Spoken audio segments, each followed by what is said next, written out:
சங்கீதம் 63 அதிகாரம். தேவனே, நீர் என்னுடைய தேவன், அதிகாலமே உம்மை தேடுகிறேன்.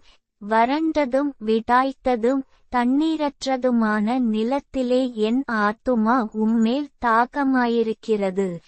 என் மாம்சமானது உம்மை வாஞ்சிக்கிறது.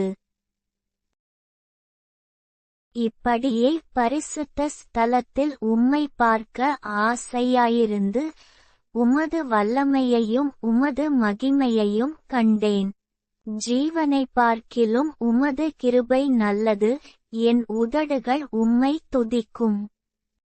என் ஜீவனுள்ள மட்டும் நான் உம்மை துதித்து உமது நாமத்தைச் சொல்லி கையெடுப்பேன்.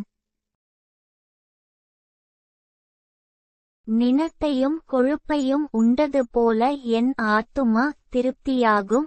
என் வாய் ஆனந்தக்களிப்புள்ள உதடுகளால் உம்மை போற்றும். என் படுக்கையின்மேல் நான் உம்மை நினைக்கும்போது இராச்சாமங்களில் உம்மை தியானிக்கிறேன்.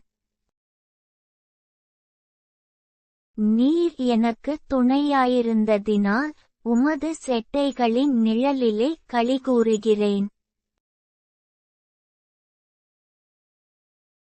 என் ஆத்துமா உம்மை தொடர்ந்து பற்றிக் கொண்டிருக்கிறது.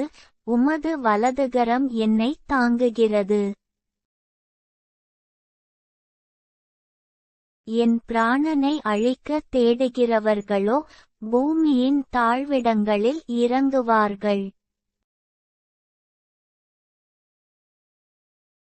அவர்கள் பட்டயத்தால் விழுவார்கள், நரிகளுக்கு இரையாவார்கள். ராஜாவோ தேவனில் களிகூறுவார். அவர் பேரில் சத்தியம் பண்ணுகிறவர்கள் யாவரும் மேன்மை பாராட்டுவார்கள். போய் பேசுகிறவர்களின் வாய் அடைக்கப்படும்.